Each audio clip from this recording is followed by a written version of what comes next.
ஜனவரி 21 செய்தி தெரிப்புகள்.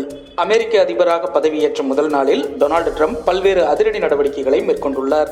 கடந்த 2021 அமெரிக்க நாடாளுமன்றத்தை முற்றுகையிட்ட விவகாரத்தில் ஆயிரக்கணக்கான டிரம்ப் ஆதரவாளர்கள் மீது வழக்கு பதிவு செய்யப்பட்டது.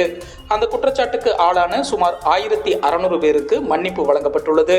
அமெரிக்கா மெக்சிகோ எல்லையில் சட்டவிரோத குடியேற்றத்தை தடுக்கும் வகையில் அது தொடர்பாக தேசிய அவசர நிலையாக அறிவித்து அந்த உத்தரவில் டிரம்ப் கையெழுத்திட்டார்.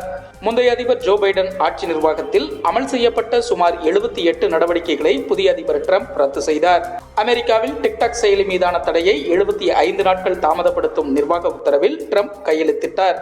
பிறப்புரிமை அடிப்படையிலான அமெரிக்க குடியுரிமையை ரத்து செய்யும் உத்தரவில் டிரம்ப் கையெழுத்திட்டார். பிப்ரவரி 1ஆம் தேதி முதல் கனடா மற்றும் மெக்சிகோ மீது 25% இறக்குமதி வரி விதிக்கப்படுகிறது. உலக சுகாதார நிறுவனம் மற்றும் பாரிஸ் பருவநிலை ஒப்பந்தத்திலிருந்து அமெரிக்கா வெளியேறுவது, LGBTQ சமூகத்தினருக்கு முந்தைய ஆட்சி காலத்தில் வழங்கப்பட்ட உரிமைகளை ரத்து செய்வது உள்ளிட்ட நடவடிக்கைகளையும் டிரம்ப் மேற்கொண்டுள்ளார். அமெரிக்காவின் கேபிட்டல் கட்டிடத்தின் ரோட்டுண்டா அரங்கில் நடந்த டொனால்டு டிரம்பின் பதவியேற்பு விழாவில் இந்தியாவின் பிரதிநிதியாக சென்ற வெளியுறவுத்துறை அமைச்சர் ஜெய்சங்கர் முன் வரிசையில் அமர்ந்திருந்தார். இது இந்தியாவுடன் டிரம்ப் நிர்வாகம் நெருக்கமான உறவினை வைத்துக் கொள்ள விரும்புவதை தெளிவாக காட்டியது. சிவகங்கை மாவட்டம் காரைக்குடி அழகப்பா பல்கலைக்கழக வளாகத்தில் முன்னாள் மத்திய நிதியமைச்சர் ப. சிதம்பரம் தனது சொந்த நிதி ரூபாய் 12 கோடியில் கட்டிய லட்சுமி வளர்த்தமிழ் நூலகத்தை தமிழக முதல்வர் மு. ஸ்டாலின் திறந்து வைத்தார். தொடர்ந்து நிர்வாக கட்டிடத்தில் அமைக்கப்பட்ட திருவள்ளுவர் சிலையை திறந்து வைத்தார். பின்னர் பல்கலைக்கழக பட்டமளிப்பு விழா கலையரங்கில் நடைபெற்ற விழாவுக்கு மு. ஸ்டாலின் தலைமை வகித்தார். இந்நிகழ்வில் முதல்வர் ஸ்டாலின் பேசும்போது, உயர்கல்வி மாணவர்களுக்கு திட்டங்கள் வகுத்து செலவு செய்வது மாநில அரசு, பேராசிரியர்களுக்கு ஊதியம், கட்டமைப்பு வசதிகளை செய்வது மாநில அரசு. ஆனால் வேந்தர் பதவியை மட்டும் மத்திய அரசால் நியமிக்கப்பட்ட ஒருவருக்கா என்பதுதான் என்னுடைய கேள்வி. அதனால் தான் சட்ட போராட்டம் நடத்தி வருகிறோம்.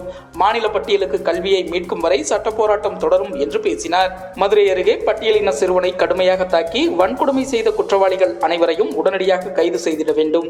இதுபோன்ற சாதி ரீதியிலான தாக்குதல்கள் தொடர்வதை தமிழக அரசும் காவல்துறையும் உரிய நடவடிக்கைகள் மேற்கொண்டு தடுத்திட வேண்டும் என்று மார்க்சிஸ்ட் கம்யூனிஸ்ட் கட்சியின் மாநில செயலாளர் பே. சண்முகம் வலியுறுத்தியுள்ளார். ஈரோடு கிழக்கு தொகுதியில் போட்டியிட வேட்புமனு தாக்கல் செய்திருந்த பெங்களூருவைச் சேர்ந்த சுயேட்சை வேட்பாளர் பத்மாவதியின் வேட்புமனு நள்ளிரவில் தள்ளுபடி செய்யப்பட்டது. இதையடுத்து ஈரோடு தேர்தல் களத்தில் போட்டியிடும் வேட்பாளர்கள் எண்ணிக்கை 46ஆக குறைந்துள்ளது. புதுச்சேரி தொழில்நுட்ப பல்கலைக்கழகத்தில் படிக்கும் வடநாட்டு மாணவிக்கு நீதி கோரி புதுச்சேரி சட்டப்பேரவையை முற்றுகையிட்டு மகிழா காங்கிரசார் போராட்டம் நடத்தினர். அப்போது போலீசாருடன் வாக்குவாதம் ஏற்பட்டு தள்ளுமுள்ளு நடந்தது. சத்தீஸ்கர் மாநிலம் காரியாபந்த் மாவட்டத்தில் பாதுகாப்பு படையினருடன் நடந்த துப்பாக்கிச் சூட்டில் 14 மாவோயிஸ்டுகள் சுட்டுக் கொல்லப்பட்டதாக போலீசார் தெரிவித்தனர். இங்கிலாந்துக்கு எதிரான 3 ஒருநாள் போட்டிகளிலும் சாம்பியன்ஸ் டிராபியிலும் ரிசர்வ் பந்த் இன்னும் கொஞ்சம் கூடுதல் பொறுப்புடன் ஆட வேண்டும் என்று சுரேஷ் ரெய்னா அறிவுரை கூறியுள்ளார்.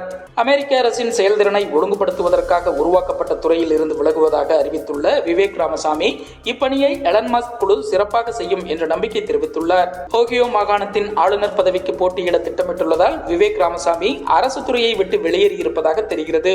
அதே நேரத்தில் விவேக் ராமசாமி வெளியேற எலன் மஸ்க் தான் காரணம் என்றும் கூறப்படுகிறது. அமெரிக்க அதிபராக டொனால்டு டிரம்ப் பதவியேற்றதை கொண்டாடும் நிகழ்வில் நாஜி பாணி சல்யூட் செய்ததாக தொழிலதிபர் எலான் மஸ்க் குற்றச்சாட்டுக்கு ஆளாகியுள்ளார். டிரம்பின் ஆதரவாளர்களின் மத்தியில் உரையாற்றிய எலான் மஸ்க் பின்பு தனது வலது உள்ளங்கையை இடது மார்பில் வேகமாக அடித்து பின்பு அனைத்து விரல்களையும் ஒன்றிணைத்து உள்ளங்கை கீழ் நோக்கியபடி கையை மேல் நோக்கி நீட்டினார். பின்பு தன்னை எதிர்பார்த்து காத்திருந்தவர்களை நோக்கியும் அதே செய்கையை செய்தார். எலான் மஸ்கின் இந்த செய்கைக்கு இணையத்தில் உடனடி எதிர்வினை உருவாகியுள்ளது. சில சமூக ஊடக பயனர்கள் மஸ்கின் செய்கை அடால்ஃப் ஹிட்லரின் சீக் ஹெயில் வணக்கத்தை ஒத்திருப்பதாக குற்றம் சாட்டினர்.